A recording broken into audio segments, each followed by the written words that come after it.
Could the ICE battleground move from Minnesota to Ohio?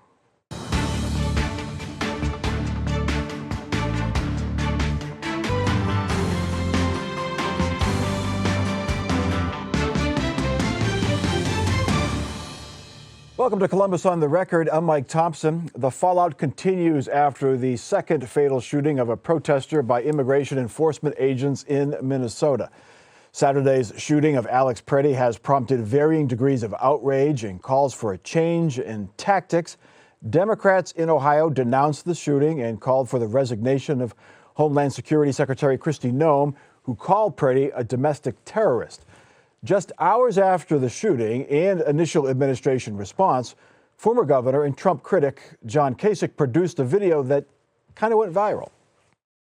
I'm out here walking in a freezing cold before the storm comes, but when you walk, you think about a lot of things. And you know, it's become so apparent that Minnesota and the antics that are happening in Minnesota are waking up the whole country.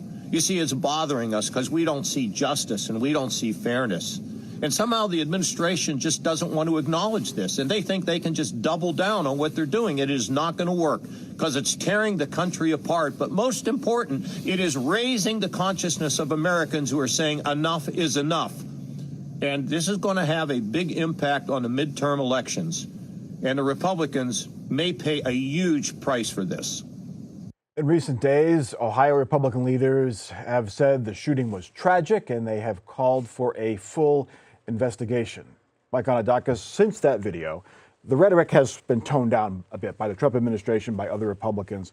But is the former governor correct that ICE tactics were too aggressive, and it could have consequences down the road for Republican politicians? No, we'll talk about the politics in a minute, but if following the law and upholding the laws of our nation are tearing our country apart, then we have no nation to begin with, because we are a nation of laws, not a nation of people's opinion or the latest fad today. We have laws on the books that were passed by Democrats and Republicans in Congress, and it's the president's job to enforce them. If we have people here that are illegal, and what the president's doing right now is getting rid of the murderers, the rapists, the child traffickers in Minnesota. Why the Democrats and Chuck Schumer want to support and those people, they'll have to answer but to this shooting, this man was not accused of breaking the law. The video shows he was trying to help someone who had been pepper sprayed. He was videotaping. He had a gun, but it was holstered until after he was shot, or right around that same time he was shot. Yeah. So where was the law breaking there? Was it on the ICE agent's part, or was it on the protesters' part? Yeah, well, you mentioned rhetoric a moment ago, Mike. We've been, for the past 30 days, we've been listening to Democrats in Congress saying our law enforcement are horrible, terrible people, Trump stinks, this, that, or the other, and they're increasing the temperature. Our law enforcement in Minnesota are doing their job. Their job is to arrest those that are here illegally, the bad criminals, and they're out trying to do that. And these protesters, some paid, some organized, and some that just live there, of course, are out there putting themselves in harm's way. Look, these cops are people too. They have husbands and wives and little girls to go home to at night, and they're being tortured as well, and their lives are at risk too. None of us are sitting around this table going home tonight worried that we're going to be shot by an ICE officer. Why? Because we're not interfering with law enforcement. Let law enforcement do their job. Stanley, this seems to be different than the one from a couple of weeks ago, Ms. Good, because that car, it was some question there what was going on with the vehicle. This video was clear. Is this a different tipping point in this controversy? I mean, I'd argue that it's similar. I mean, before They're similar, but it was slightly different. Slightly different, but in the sense of that, before it was the car was a weapon. Now it was you had a gun and that's another weapon. And so, we're in the situation and continuing to find ourselves where this enforcement is actually bringing much more harm to families and also the cities that folks are in. And at the end of the day, communities are safer when they trust police, not when they are living in fear. John Husted, he's one of the ones he's running for Senate, of course, re-election. He said that it was tragic. He supported ICE, but he said this deserves a full investigation. So he's supportive of ICE, but he also sort of played down the middle. Yeah, he's not alone. A lot of Republicans have come out and said that, and of course the Democrats are saying that. I think, when we look at this situation, though, there's plenty of rhetoric to go around on all sides. It's not like one side has the lock on rhetoric. So it's everywhere. And, the question on this, we saw the administration soften as this went on. So that tells me that the administration wasn't particularly happy about certain things in the way it was being handled. Mike, can you support the Americans generally support tougher immigration laws and immigration enforcement? Can you support that, but say, you know, ICE isn't handling this very well? Then they're masked all the time. That's not a good look. They are shooting protesters for whatever reason. They're pretty quick with the gun. Can you support ICE and the law that they're trying to enforce, but also criticize the tactics? Yes, you absolutely can. This is America, and we should be able to do that. We should be able to do our jobs. But again, the men and women who serve in law enforcement should be able to do their jobs and not have rocks and other things thrown at them, being doxxed when they try to go out to eat, scream, yell, to have their tires slashed. So it goes both ways, Mike. Let's criticize. If we want to criticize law enforcement, let's do it. Yeah. But what about those protesters as well? Let's criticize them as well. I completely agree with it. I mean, I think you saw that just a couple days ago when Representative Omar was attacked. And in that attack, we have not seen the president come out and say that this was an issue. And vice versa. On the other hand, we did see Rep. Omar, when the president was shot at on the campaign trail, come out and also say very clearly that shouldn't have happened. And so there needs to be a standard rather than a double standard that continues to exist. What about this issue of bringing guns to protests? I think most people would say it's probably a good idea to leave your gun at home if you're going to a protest, because protests can get emotional, they can get angry. But we saw this person had a gun, didn't take it out of his holster, but we saw people with, assault-style weapons at protests all around here in Columbus, at the State House and things like that. So yes, I have covered some of them, and there have been people out there with big guns, the big long guns, and scary-looking guns, and marching with all around the State House. And they have been peaceful protests, I should say that. Nothing came out of them, but that. We always hear the Second Amendment folks who back the Second Amendment say that you have the right to carry, you have the right to carry. And it was interesting that in this case, well, maybe he should have left his gun at home. It got questioned when the shoe was on the other foot. Now, the gun rights activists, the groups, they pushed back on that right away. They said, no, he had the right to have the gun there, Mike. But common sense says leave your gun at home, right? Yeah, hey, look, you're allowed to carry your gun. Yeah. It's a constitutional right. But like you, Mike, I agree with you. If I'm going to go to a protest and protest, whether it be peaceful or otherwise, I'm probably going to leave my firearm at home. But I don't do that. So would it help Republicans to be consistent? Proud Boys, you leave your gun at home. Liberal activists, you leave your guns at home. Yeah. Can we agree on that? It's okay to carry a gun. It's absolutely okay in all 50 states. It's just got to be smart. All right, on Tuesday, temporary protected status for Haitian immigrants ends. The status has meant Haitian immigrants can live and work legally in the United States. Nearly 50,000 Haitian immigrants live in the Springfield, Columbus area. Advocates and officials fear immigration agents will arrive in Ohio in force as early as next week to detain and deport the immigrants. Governor DeWine says he has discussed the possible enforcement surge with county and local officials in the Springfield area. DeWine says he hopes to work with ICE to ensure that people do not get hurt. Joe Ingles, let's be clear. We do not really know if ICE is going to come here in force next week. We all know the temporary protected status ends early next week, but that's all we know. Yeah, we know that it ends at 11:59 Tuesday, and so 11:59 p.m. So, after that, we don't know what's going to happen, but there are some clues here. The Springfield City School Superintendent had sent an internal memo, and that memo had said that there could be enforcement starting on the 4th, and it could happen for 30 days. We see groups who deal with refugees and immigrants in the Springfield area. They're holding all kinds of trainings. A lot of the immigrants in Springfield are attending those trainings to know their rights, that kind of thing.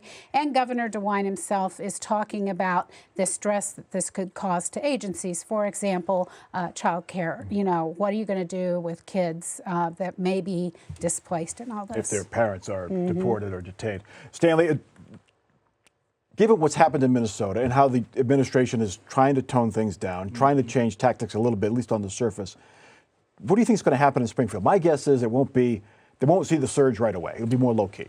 Yeah, I mean, I think that you're going to see them definitely transition from Minneapolis and Minnesota to Springfield, just because it's like your point, they need to tone things down. What I would prefer, though, is a clear plan, right? Especially when we're thinking about those Haitian residents who are a part of the economy, who are working, who are contributing, and making sure that Springfield has grown just over the past 10 years because of those Haitian migrants coming there. But they can't go back home, right? And so how can we make sure that they are safe while they're here? Because if they go back to Haiti, we have been very clear, and the department has been very clear, that they're going to face some troubles that are much harsher than the ones that they're going to face here. And so we need to have a plan in place, and that should have happened. So what should the state do, state officials, state law enforcement, and county and local law enforcement do, Mike? Apparently Clark County, Springfield, they're going to say, we're not going to get involved in the ICE enforcement, but what role should they play? They should do the exact same thing that the Franklin County Sheriff here in Central Ohio is doing and assist ICE when they're needed. There was a ride-along by a local NBC affiliate just this week when they arrested 50 bad guys and bad women and now are getting them out of our country. That's exactly what Springfield and Clark County and any other county in the state of Ohio should do. Assist law enforcement if and when needed to enforce laws. Look, TPS is temporary protective status. Webster Dictionary, temporary means not permanent, right? Yeah. That was revoked. It was a law passed in 1990 by Democrats and Republicans that gave temporary status. It's over. The government's offering people $2,600 plus a free plane ride to go home, and they're willing to do that. But the State Department travel site, big bright banner on the travel site says, do not travel to Haiti due to kidnapping, crime, terrorist activity, civil unrest, and limited health care. So the kidnapping, crime, terrorist activity, and civil unrest, is that a safe place to send them home to? Well, it's not a safe place for me and you, Mike, as Americans. I'm not taking my wife to Haiti to vacation anytime soon because the State Department tells me not to, and I won't. But if you're from Haiti and you came here temporarily, it's time to go home. But shouldn't the temporary permit be extended until it is safe? It still can be temporary, but maybe another few years. Well, the law says it's at the discretion of the President of the United States. He ended the temporary status. It's the law. Mike DeWine, Joe, has argued that the temporary protective status should be extended. Mm-hmm. Yeah, and here's the other thing. There are businesses in Springfield who depend on these workers. That's why they came here in the first place, because businesses were willing to give them jobs, saying that they couldn't get workers otherwise. And so these are not people, a lot of them are not people who have been committing crimes. These are people who came here, have been working a job, and now they're having the status that they were here legally under, they're having that status pulled away from them. And they have to figure out what to do, and it's not easy when you're not making a lot of money and you don't have a lot of options. Stanley, Senator Bernie Moreno said these Haitian immigrants should have self-deported already. Where they would go, we don't know, but what do you make of that? Yeah, I think it's an interesting component again. I mean, I think of the administration being in Venezuela, and we're there trying to make sure that crime is being fixed and that we're also fixing that economy. But then at the same time, it goes back to what I said earlier. If we're going to have a standard, let's not make it a double standard when it's convenient. How are we going to send Haitian migrants to a place where we know is unsafe for them, while we also are in another country telling them how to make sure that they continue to keep their country safe? Right. We shall see how this all turns out in the next couple of weeks. It has been quite a week in Central Ohio. Now, we were warned, but it did not make getting a foot of snow on Sunday any easier.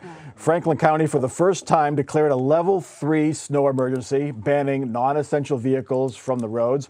Schools canceled classes for the entire week, first because of the snow and then because of the sub-zero temperatures. The extended closures have brought calls for more remote learning to try to keep the kids learning during calamity days, as they call them here in Central Ohio. Joe Ingles, how did we do in handling this storm? Well, I mean, pretty much all week the schools have been closed, and we've seen problems with this in that a lot of the schools, the kids have to wait out for the buses. With the snow not being fully cleared, there's not safe places for them to stand when they're waiting for those buses.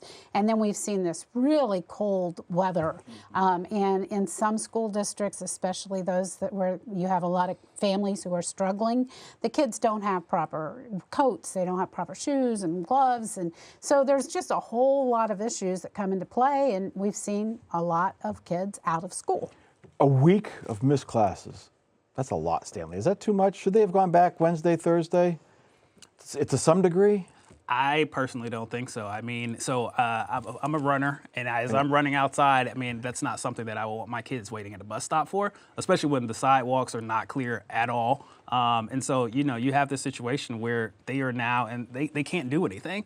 And so we want to make sure that we're keeping them safe. I mean, I've heard a lot of folks say back in our day we were standing outside, but that doesn't make us, that doesn't make it right that, we went through it and they should go through it too. We should make sure we're thinking about their safety. In my day, Mike, we were out there climbing over those snowbanks. That's right. But in New York, they went back to school remotely. They didn't miss anything. They went back to school, New York City, remotely the first day, and then they were back in class the next day, Tuesday. That's exactly what we should do moving forward when we have calamity days like this. All the kids have iPads. Mike, my son goes to Hilliard Public Schools. He doesn't have books. Everything's on the iPad, doesn't write, doesn't have a notebook, doesn't come home with paper. We have the iPads, we have the technology. Let's use it when we have this week long. Joe's right in her assessment of why we didn't have school. Our great superintendent, Dave Stewart at Hilliard Public Schools, he had to navigate, how do I get the kids to school that live in Hilliard? Because we have win-win. The Hilliard streets are great. The Columbus streets, where people live at Columbus, Texas, Hilliard schools, were a disaster. Kids couldn't get to school. Let's talk about the plowing first, Joe. Columbus gets 25 inches of snow on average each winter. Should the city invest in more plows? I mean, because it's pretty bad. I mean, there are side streets here that never get plowed properly. They may have a cursory pass down and they say we did it, but it's always terrible. Yeah, well, the city probably should invest in more plows, but the city would also probably, I'm guessing, tell you that they have a lot of things that they need to invest in, and that they try to, pick the ones that they think they need the worst. I think the one thing that I have heard city leaders and others say that could be helpful is for individuals to go out with a shovel and shovel some of the walks and some of the areas that they haven't gotten to yet that make it safer for people to travel, pedestrians to travel. During COVID, Stanley, we heard that snow days were a thing of the past because we all learned how to learn remotely. Snow days are still here. COVID's 5 years in the rearview mirror. Schools are back, but we're not taking full advantage of remote learning. Should we? I think that we should, but I think that there's major structural investments that need to happen before we actually get there. In particular with Columbus City Schools, I mean, this is a much larger school district, a much larger area when we think about the city as well. And I think about the teacher, right? How is the teacher with kids also going to make sure she's teaching her class on top of being able to supervise her own kids and make sure that they have stable internet, food as well, and then also are able to get on the internet and do their learning as well. So these are things that should happen, yes, but we need to make sure that we rethink it, actually take some time and invest in the infrastructure to make this happen. Are we looking for the perfect as an enemy of the good here? Like everyone has to have good internet, has to have a Chromebook, has to have a laptop. This teacher has to have no kids at home. And yeah, I agree with it. I know where you're going with that, and I agree with what you're saying, because you can always find ways. Look, every school system has a internet solution that allows kids to get on, parents to get on to see their grades, what their homework assignment is. Teachers could load it up on a Friday. Hey, if we don't have school, here are the 6 things I want you to do next week. And when we do come back, I expect you to have them done, and we'll go over them. There's all these ways to do it, common sense solutions. Let's sit down and do that. So these kids, look, Columbus Public Schools has the highest truancy rate. What'd they miss? 19 of the 31 days in the month of January of not going to school? That's a problem for these kids. They need to be in school, and they're not. It's based on hours, right? You have to be in number of hours, so you can add an hour or two here. So it should be days, shouldn't it? Shouldn't it be school days? When I was a kid. In my day, back in your day, we had 5 snow days, and if you used them all, you went to the end of the school year. But if you didn't, you'd get a couple extra days off at the end of the school. I don't think that that's a crazy idea. I mean, I think that when I was in school as well, it was days. And that happened in 2008 when we had the massive snowfall then. And so, at the end of the day, it's just making sure that we are able to be thoughtful about the kids. I mean, I think that they should have the opportunity to remote learn. The real problem is the snowstorms happen in the winter, 8, 9, 10 months before the next election. Mm-hmm. So if they happened in October, we'd probably get more plows than we do now. Anyway, American Electric Power moved its headquarters to Columbus in the early 1980s. Since then, the utility has called its landmark 31-story tower its home base. Now, after 4.5 decades, AEP says it's looking for a new home for its headquarters. Last summer, the company said the building was getting too old and would require significant renovations. This week, Governor DeWine told the Dispatch his administration has been having a lot of conversations about keeping AEP in Ohio. The utility serves 11 states. Stanley Gates, AEP had $3.6 billion in profit last year. How much should the state, city pay to keep the headquarters here?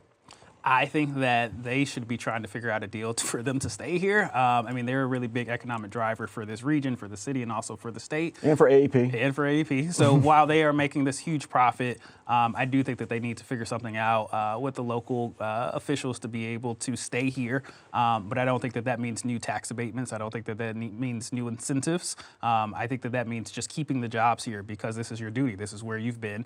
And I think that they should stay here. Reading between the lines of what Governor DeWine told the Dispatch, he wants to keep AEP in Ohio. He didn't say Columbus. Does that mean that they likely will not be downtown Columbus, at least not in that tower? Well, that tower, they own it, right? Yeah. Mike, I'm assuming they do. It's their building. If they need a new roof, put a new roof on it. We have to do that in our houses, right? I need a new sidewalk or driveway, I have to pay for it. AEP made $3 billion, according to your assessment. Put a darn new roof on, fix your elevators. I mean, that's your responsibility to your employees. Don't come crying to the taxpayer. This is crazy. Look, when we give incentives to bring a company here, they bring jobs, they bring revenue. But just to keep, I just don't understand why AEP can't build their own building or make their building look nicer. Why is it on the taxpayers' back to have to do that? We don't know for sure what those negotiations include, but if they're talking to the government, there has to be some kind of, you'd assume, some kind of incentive. But there are 2,300 employees who work in that building, Joe, and it's a landmark building in downtown Columbus. You really don't want that to be empty. No, I don't for think very anyone, long. I don't think they want it to be empty. But I think the other thing, Mike makes a good point. Why is it, a lot of taxpayers are yelling right now. We see them at the State House all the time. We see a petition circulating to try to get taxes lower and to get rid of property taxes. We hear this constantly from taxpayers and from voters. So why are lawmakers possibly looking at the idea of giving AEP a break? It kind of runs counterintuitive to what the electorate wants. What if AEP wants to move to Dublin or to Easton or to New Albany? How does that work? Because you're going to make Columbus mad if you give them state incentives to move. Bob Evans did this several years ago, moved from the south side out to New Albany. Yep. So it happens, but... Yeah, I mean, selfishly as a Columbus guy, we need them in downtown. I mean, again, this is a major economic driver for our downtown region. This is how we are able to stimulate the economy here in Columbus and also make sure that it goes out into the suburbs. And so selfishly, I would like for them to stay in downtown Columbus where they are. And again, Mike makes a really good point. You have no reason to leave. You can make those fixes yourself, and we can figure this out together. I mean, the Columbus location is good for AEP. It's kind of centrally located in its area of those 11 states. They've got more branches now than they did when they first moved here, of course. But workforce, Ohio State University produces a lot of engineers, a lot of business executives. I mean, there has to be reasons that, other than incentives, that the state can say, this is why you should stay here, right? Yeah, I think you're absolutely right. And if a private company wants to leave Columbus and move to Dublin, Bexley, New Albany, wherever, then you can. It's America. Go. Stay in Ohio. Keep the tax dollars here. I don't think people are going to. If those 2,300 employees, if the office goes from downtown Columbus to Dublin, they're not going to pick up their family and move. They're going to just drive to Dublin, right, or Bexley or wherever, or stay in Columbus. Maybe the city of Columbus can do it, but for the state to put our state tax dollars in, I think that's misguided. Any connection between this and the fight over utility rates? I mean, it doesn't help probably AEP's cause to look for help from the government to fix their building if they're raising the rates. Poor optics. I'm telling you, that is poor optics, because when people get their bill and their rates have gone up, they notice. When AEP gets some, money thrown at them, taxpayer dollars thrown at them for whatever it is, they notice. Stanley, politically, which is worse for a politician? Losing the Cleveland Browns to another state or losing the electric company to the other state? I think I'm going to take the cop out and just say yes. But I think it's the Browns. I mean, I think that's... Nobody likes the electric company. Nobody likes the electric company. I think the ironic part about all this, though, is they also required their workers to go back to work just in June. And so, this wasn't that far long ago. You went 5+ years of having this work from home policy, and now you just finally are actually going back to downtown working. That's something that we just need to make sure that we also outline as well. Maybe all those workers coming back complained about the condition of the building. Maybe that's what prompted this. Anyway, it's time now for our off-the-record parting shots. Mike Gonadakis, you're up first. 20 million, Michael. $20 million. My good friend Vivek Ramaswamy just announced that he raised in less than a year. It's historic. No governor candidate has ever done that in the history of Ohio. The average donation was $76. Since my friend Vivek is a big tennis player, I'm going to say game, set, match. This race is over. Well, we'll see about that. It's a long way to Election Day. Stanley. Just happy birthday to my little sister. Her birthday was just a couple days ago. And then my cousin's birthday is today, January 30th. So happy birthday to them. Happy birthday to them. Joe. I want to say that I'm really concerned about the future of journalism right now. I'm seeing a lot of things happening. And most recently, we've seen in Minnesota some journalists come out in support of other journalists who have been arrested doing their jobs. I cannot comment as to whether they were doing their jobs properly, but I think that's a concern for all of us because the First Amendment is very important. And if you don't have journalists telling the truth, it's a real problem in our democracy. All right. I'm going to echo the comment made earlier by a couple of people. You know, if you want those kids to get back to school, they don't have to stand comfortably at the school bus, and as a runner like Stanley, and as a dog walker, please shovel your sidewalk. And you know what? If your neighbor's sidewalk is not shoveled, assume they just can't get out and do it and shovel their sidewalk and shovel one more down the street. That'll help us all get through this next week and a half because that snow ain't going to melt. That is Columbus on the Record for this week. Don't forget, you can check out our new WOSU News YouTube channel. Go to YouTube, search WOSU News, and there you can find every episode of Columbus on the Record. You can watch us anytime on your time. That's the easiest way to do it. We're also on the PBS app and our website, wosu.org/COTR. For our crew and our panel, I'm Mike Thompson. Have a good week.